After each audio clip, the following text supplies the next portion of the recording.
beginning the project, I wasn't really sure what to expect. It just seemed like a very generous offer.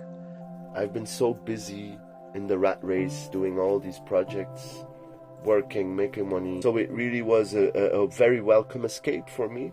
It was kind of just like an open question. What would happen if you had some time to spend with another artist who you've not met before, in a place where you've not been before?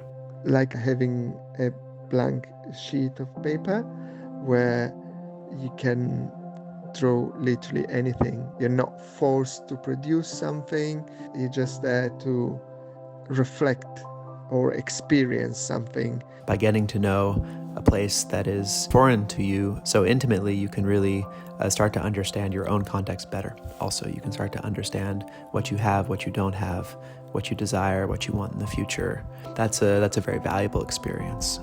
Visiting Meryl's studio and just getting an insight into the way she works and the other artists who she shares her studio space with. Forcing Fatty DeVos into the Atlantic Ocean in Kilmurran Cove on the Copper Coast in Waterford, or at least enabling him to go swimming there. I left the city on a train and went on a coastal walk in Formby and visited an asparagus farm there. Foraging with Mary Bolfin and the vast knowledge of plants and local history which was shared around her garden and dinner table. When I got Simone to go swimming with me in the Atlantic Ocean, which was cold but fun, and I think he enjoyed it but will never do it again. Practice sharing, I found it really useful to kind of share some of the starting points of how I make projects, and it kind of sparked lots of really interesting conversations. Maybe that's stupid, but really the in-between moments, I don't know, just taking the train from Longford back to Dublin and then having a really interesting talk with Luke about art and art schools and horrible works you made in art school. Go to dinner, have some drinks and experience Irish bar for the first time.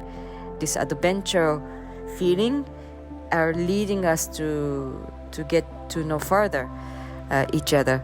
So it was much quicker and then deeper to get to know her as a person, but also as an artist.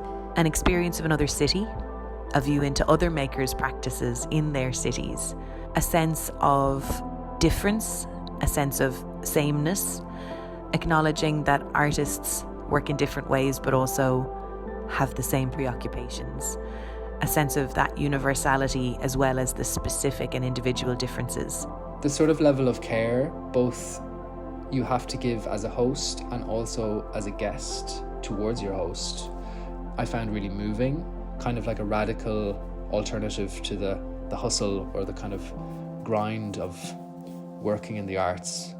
What the Gap Exchange programme really gave me was total immersion in new work and connections with new artists, but also a really lovely time to reflect. And it, I suppose, revealed a lot of things of where I am as an artist.